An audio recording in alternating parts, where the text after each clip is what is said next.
Pemirsa, saat ini saya sudah bersama dengan Pak Mulyana Wekusuma. Beliau merupakan pimpinan Lembaga Kajian Kalimasan dan Nusantara Institute. Selamat siang, Pak Mulyana, apa kabar? Alhamdulillah, baik-baik. Ini ternyata Yayasan Kalimasan dan Nusantara ini juga punya lembaga kajian, begitu ya?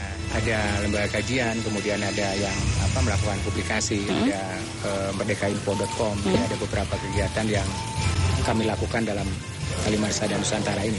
Yang untuk tugas dari Lembaga Kajian Kalimasan dan Nusantara Institute apa saja? Kajian itu yang sudah kami lakukan pertama adalah menyusun, kami sebutnya sebagai Indonesian Political Outlook ya. Jadi bagaimana melihat Indonesia ke depan dari segi politik, ekonomi dan hukum. Kemudian ada beberapa diskusi yang kami lakukan dengan para ahli di bidang itu dan juga yang beberapa sebetulnya reporting investigatif yang juga akan kami publikasikan. Lembaga kajian ini mengambil dari kajian-kajian yang dilakukan oleh diskusi-diskusi yang dilakukan di masyarakat atau memang khusus melakukan sendiri? Kami khusus melakukan. Oh, selain dari luar, tapi dari dalam pun juga ada begitu ya? Mengundang orang luar juga. Kalau untuk perspektif melihat Indonesia ke depan, sehubungan dengan karakteristik pola-pola kepemimpinan, kalau berdasarkan kajian dari Lembaga Kajian Kalimasan dan Nusantara Institute ini, seperti apa kira-kira Pak Mulyana? Iya, jadi yang pertama dari segi politik, kita kan tantangan Indonesia ke depan itu adalah berbagai macam krisis ya. Baik itu krisis yang menyangkut krisis kedaulatan politik, krisis kedaulatan pangan, krisis kedaulatan energi, krisis kedaulatan sumber daya alam, krisis penegakan hukum, sehingga kepemimpinan nasional ke depan ya yang bisa mempunyai visi, mempunyai misi, mempunyai program untuk mengatasi krisis-krisis itu. Di samping juga tentu harus mempunyai personal karakter yang saya melihatnya ada beberapa hal yang dipenuhi oleh kriteria kepemimpinan nasional ke depan itu. Yang pertama tentu saja adalah yang standar ya, integritas, kredibilitas, kompetensi. Kemudian yang kedua sebetulnya juga harus mempunyai rekam jejak yang jelas begitu ya. Jadi jangan kemudian tokoh-tokoh yang dikarbit oleh media ya, rekam jejak yang jelas dari segi pengalaman politik, pengalaman organisasi atau pengalaman di birokrasi. Kemudian yang ketiga adalah mempunyai karakter atau visi Bhinneka Tunggal Ika, karena kita ini kan Indonesia ini adalah masyarakat yang Bhinneka Tunggal Ika, sehingga dia tidak bisa hanya semata-mata merupakan representasi dari kelompok atau golongan atau etnis tertentu saja, tapi memang harus mempunyai karakter Bhinneka Tunggal Ika. Kemudian yang keempat harus mempunyai komitmen kenusantaraan ya. Artinya itulah yang berkaitan dengan kedaulatan tadi. Jadi bukan sekedar mempertahankan eksistensi Negara Kesatuan Republik Indonesia, tapi memang secara idealnya memperjuangkan kejayaan Nusantara.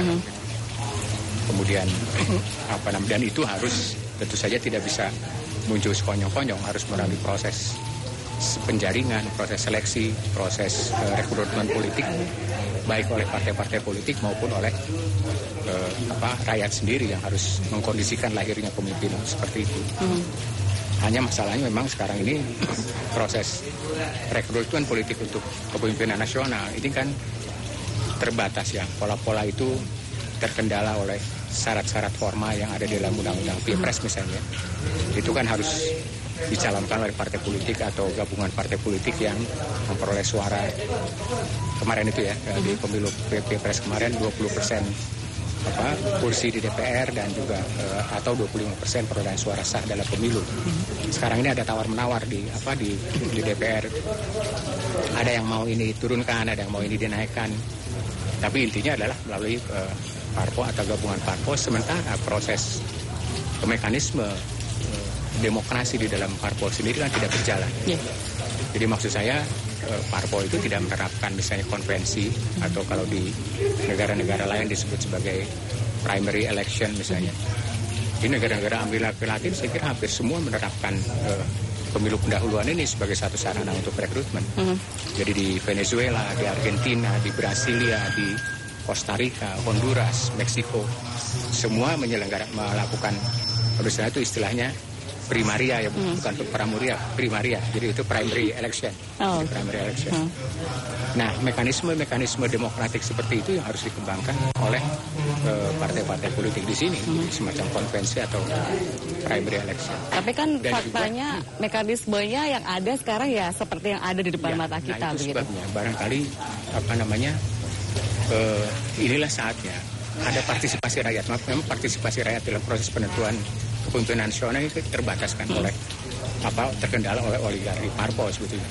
Tapi saya kira masih terbuka kemungkinan masyarakat itu menyampaikan rakyat itu, menyampaikan memorandum, menyampaikan petisi, menyampaikan resolusi misalnya untuk proses rekrutmen kepemimpinan politik yang bisa menghasilkan pemimpin nasional yang sejati. Artinya butuh gerakan yang besar dari rakyat begitu untuk bisa menyuarakan aspirasinya tadi. Iya, saya kira lebih gerakan yang bukan satu gerakan, tapi bisa beberapa aksi dari kelompok-kelompok untuk melakukan resolusi, memorandum dan sebagainya ke partai-partai politik, sehingga misalnya sekarang ini aja ya, kalau kita lihat sumber rekrutmen ini sebetulnya misalnya kepala-kepala daerah. Kita ini ada kira-kira 503 kabupaten kota lah dengan yang dimekarkan kemarin ada 33 provinsi. Di antara kepala-kepala daerah itu ada mereka yang punya pengalaman baik untuk masuk ke dalam sirkulasi elit nasional. Tapi kan dengan pola rekrutmen politik di partai-partai seperti sekarang agak susah terjaring itu. Ya. Jadi maksud saya adalah demokrasi yang sudah pemilihan presiden yang sudah kita lakukan nanti itu untuk ketiga kalinya. Ini harus ada progres. Progres itu bukan sekedar progres dalam artian ada regularitas pemilu ya. Tapi harus ada istilah saya itu electoral justice, keadilan elektoral yang bisa memungkinkan semua potensi pimpinan yang unggulan itu bisa terjaring, bisa tersaring, bisa terseleksi oleh mekanisme yang ada. Ya. Kalau dari Kalimantan dan Nusantara sendiri apa yang bisa dilakukan untuk bisa membuat kondisi ideal yang diharapkan tadi? Ya, kajian kami kemarin masih terbatas pada Indonesian Political Outlook. Kira-kira inilah tantangan Indonesia ke depan di bidang ekonomi, hukum dan politik itu. Dan pemimpin nasional ke depan itu harus punya visi, punya misi, punya program untuk mengatasi tantangan-tantangan itu. Jadi juga jangan pemimpin yang hanya sekedar bisa menyajikan kata-kata indah dalam program-program ditawarkan dalam kampanye, tapi betul-betul punya komitmen untuk melaksanakan program-program yang konkret untuk mengatasi tantangan Indonesia ke depan itu. Baik, itu harapan kita bersama begitu ya. Semoga terrealisasi untuk Indonesia yang lebih baik. Pak Mulya, terima kasih banyak atas waktunya. Kita akan break sejenak pemirsa, kami akan kembali usai pariwara.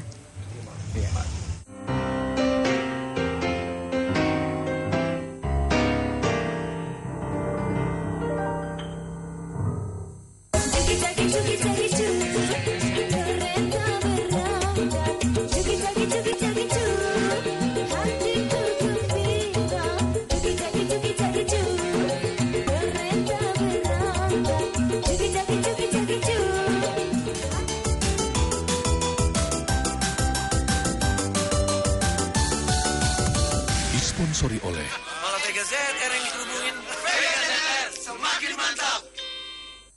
Didukung oleh YMMF 2012 Big Band Present 25 November di SSCC Surabaya with Questar Kotak and Malik and the Essential.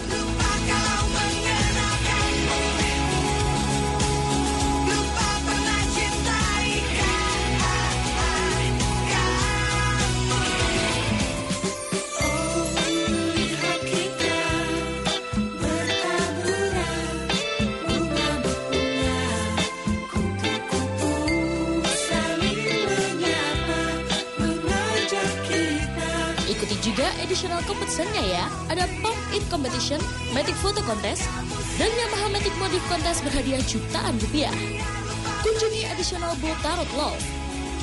YMMF 2012 Biggest Show Music Festival. Dipersembahkan oleh Music. It's Magic.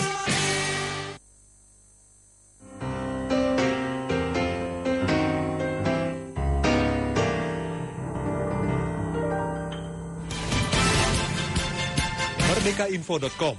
Kami hadir dengan menyajikan informasi yang lengkap, kritis, dan mendalam. Mengkaji berbagai kebijakan negara dalam bidang politik, hukum, dan ekonomi. Merdekainfo.com menawarkan solusi berbagai persoalan besar bangsa dan negara. Merdekainfo.com mengusung perubahan menuju Indonesia baru. Karena itu Merdekainfo.com adalah bacaan wajib dan menjadi sumber referensi penting bagi para pengambil kebijakan dan publik. Merdekainfo.com menghadirkan narasumber-narasumber yang utama dan terpercaya. Merdekainfo.com kini dapat diakses melalui iPad, BlackBerry, dan Android. Assalamualaikum warahmatullahi wabarakatuh. Saya Muhammad Amin Rais dengan segala ketulusan hati dan besar harapan menyampaikan congratulations, mabruk, selamat dirgahayu atas terbitnya Merdekainfo.com yang disponsori oleh Yayasan Kalimasada Nusantara. Saya berharap mudah-mudahan website ini itu bukan menjadi guard penjaga kepentingan asing. Jadilah watchdog yang mengawasi kepentingan asing itu agar tidak kelewatan dan betul-betul membela kepentingan bangsa sendiri. Kita hidup di alam yang sangat kompetitif, jadikanlah website ini sebagai sebuah wacana dan sarana dari anak-anak bangsa untuk membela kepentingan ekonomi, kepentingan hankam, kedaulatan ekonomi, kedaulatan politik, kedaulatan hankam kita. Dan sampai kita menjadi bangsa Jongos, bangsa Buddha, bangsa Kuli, dan insya Allah saya percaya bahwa Mas Sigit dapat mengarahkan website ini sebaik-baiknya. Sebagai sahabat, kami mengucapkan selamat. Assalamualaikum warahmatullahi wabarakatuh. Saya mengucapkan selamat atas dibukanya portal Mediacom dari Yayasan Kalimasada. Saya mengharapkan agar media ini dapat mengambil bagian dari upaya mencerdaskan kehidupan bangsa dengan kajian-kajian strategis yang memang sangat dibutuhkan oleh bangsa kita, oleh para intelektual kita, dalam rangka persaingan kita dalam angka globalisasi dengan negara-negara. Dan mudah-mudahan apa yang dilakukan oleh Yayasan Kalimasada benar-benar bermanfaat untuk kehidupan berbangsa dan bernegara. Terima kasih. Saya mengucapkan selamat atas terbitnya dan launchingnya Merdekainfo.com yang saya harap bisa menjadi pelopor dari perubahan di dalam menyampaikan informasi.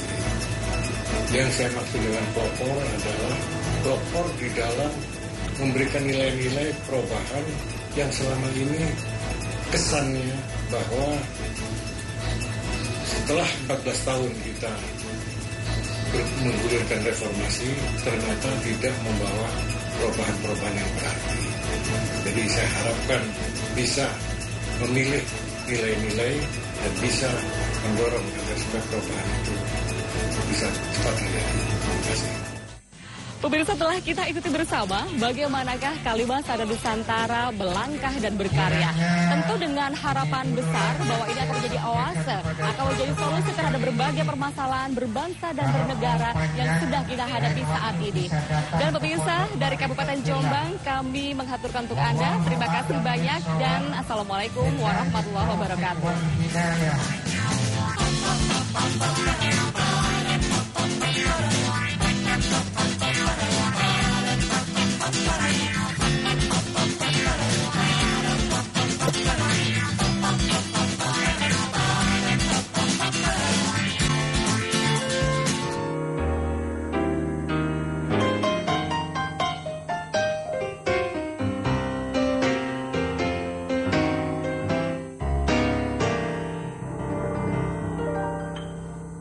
Acara ini dipersembahkan oleh